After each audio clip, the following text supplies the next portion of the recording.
They are the insiders, Chris Johnston and Pierre LeBrun. Every injury creates an opportunity. That's what any coach will tell you. An injury almost 2 years ago cost one Leaf goaltender his job, and now another injury could swing that door back open again, CJ? Yes, and that would be Matt Murray, who has been 625 days and counting since he made an appearance in the NHL in the regular season. And, well, it's obviously disappointing news for Anthony Stolarz and the Leafs that Stolarz has a knee injury that's going to keep him out 4 to 6 weeks. The sense is it's going to open up an opportunity here for Murray to at some point return to the Leafs crease. He missed all of last season after having a hip surgery, played a couple games at the very end in the AHL. He's been down the American Hockey League this year and recently returned from what was described to me as a minor injury. And so the Leafs want to see him get a few more starts there. He'll start Friday for the Marlies in Wilkes-Barre. But, assuming everything goes well, I do think that everything is in place now for Murray to get a chance to come back to the NHL after more than a year away. CJ, another piece of business for the Maple Leafs, of course, is the ongoing dialogue between the Leafs and their former captain, John Tavares, pending UFA on July 1st. And I don't think anything is imminent there at this point. I think part of that ongoing dialogue is certainly both sides want to see where the salary cap is headed. We were at the Board of Governors last week with Gino, and we know that there's two possibilities there, 92.5 for next year or a higher cap. Every dime counts when you're the Maple Leafs. But contract comparables that I know that have been talked about in that negotiation, Claude Giroux, 3 times $6.5 million that he signed in July 22, Anze Kopitar, 2-year extension, $7 million a year. Those are contracts certainly that I think are in the ballpark of what Tavares and the Leafs are talking about. However, one contract that I don't think the Tavares camp has brought up is Steven Stamkos, 4 times $8 million a year. I think that Tavares aims to be lower than that if this gets done with Toronto at some point. They want to be fair. They also want to remain a Maple Leaf. So both sides, I think, mutually would like to get this done at some point before July 1st. Now, the Christmas trade freeze kicks into effect at midnight this Thursday after a somewhat disappointing couple of months. We know the Canucks are going to be buyers, but are we starting to get a better idea of what they could be looking to buy, Pierre? Yeah, Gino, judging from what we're hearing from league sources across the NHL, the Canucks are making their calls, and I think they've watched enough games from their team to have identified specific needs. One is a top 4D, and that's hardly surprising when you consider the impact from the injury to Filip Hronek. I mean, it's been massive, and he will be back, obviously, before the end of the regular season, but the Canucks would still like to go out and add a top 4D if possible. The other is going out and adding a winger as well. So a couple of needs. And the one thing to remember in a Jim Rutherford / Patrick Allvin administration is they don't like waiting for the trade deadline March 7th. Last year, they traded for Elias Lindholm on January 31st. We know Rutherford's history in Carolina and Pittsburgh, and Allvin seems to want to continue that tradition. Yeah, no doubt. The Sabres are another brutal tailspin, winless in their last 10, second to last in the East. So bad, their owner, Terry Bakula, traveled to Montreal to speak to the team today. CJ, what did Terry Bakula have to say to his team? Well, he tried to clear the air. That's my understanding of what happened. I think the idea was to show support, to show that he cares, and deliver a message, something along the lines of, the solution is inside these walls. It's not outside. Don't be waiting for a change. Don't be looking over your shoulder. Probably ignore all the hits like this one and all the newspaper clippings and the like, because you have to solve it here. And that's because it's a short-term view, right? You mentioned that holiday roster freeze is going to kick in here shortly. But, that doesn't mean the Sabres are out of trade talks. My impression from teams around the league is the Sabres have been pretty active in having those discussions. The message they're giving to teams, though, if you're coming after one of our best players, one of our top young players, we want one of yours back. It's not going to be a fire sale or anything like that.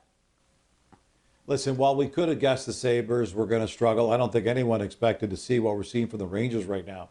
Peter Laviolette tried to make an example of Kaapo Kakko over the weekend, and not surprisingly, he wasn't very happy about it, CJ. Well, certainly not surprised the player wasn't happy. He's been scratched a lot over the years, including in last year's playoffs. But what might be surprising is how open of his displeasure he was with the media in New York on this day. And, basically said it's easy to take a young guy out of the lineup. I don't think I've been the worst player.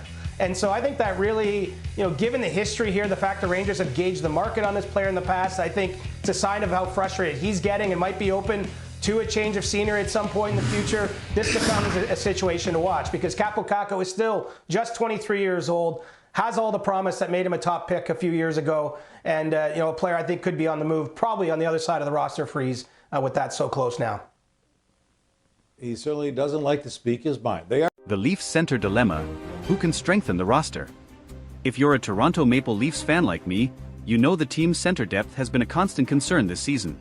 With Auston Matthews set to return from a mysterious upper body injury next week, the excitement of having our star back is palpable. However, there are still serious issues to address in the center position to keep the team competitive and, of course, fuel our playoff dreams.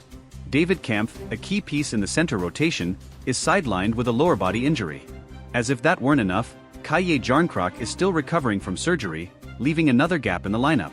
Max Domi, expected to be a versatile asset, has been placed on injured reserve, further aggravating the situation after missing consecutive practices due to lingering pains. To sum it up, the Leafs are missing 4 functional centers, and the pressure to act is mounting.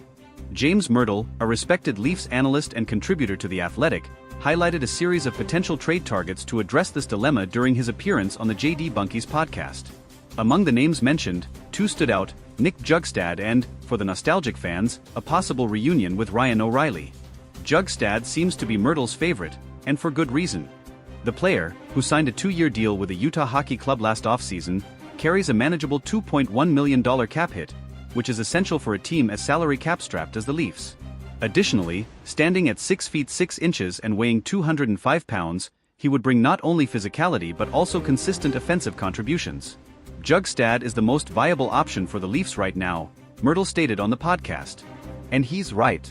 Experienced and versatile, Jugstad has played for several teams, including the Florida Panthers, Pittsburgh Penguins, Minnesota Wild, and Edmonton Oilers, and could quickly adapt to the Leafs' dynamic.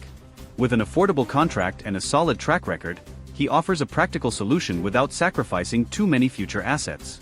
However, it's impossible to ignore the possibility of a Ryan O'Reilly return. Yes, we know he chose the Nashville Predators last summer in search of a quieter environment, but the Leafs management still holds him in high regard. The 2019 Stanley Cup-winning captain with the St. Louis Blues is precisely the type of player any contender would love to have on their roster.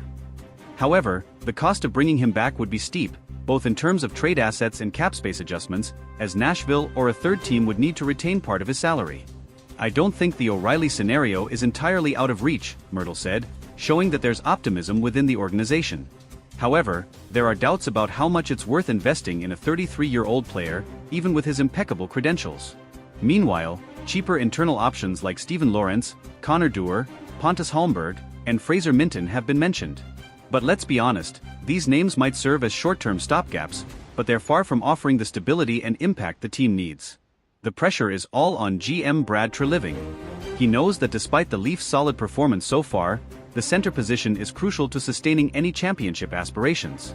With the trade deadline approaching, Treliving has likely intensified his efforts to finalize a deal. And we, the fans, are eagerly awaiting good news.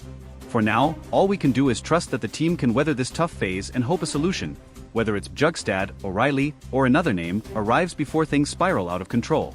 After all, as we all know, the Leafs don't have the luxury of wasting another season with a promising but incomplete roster.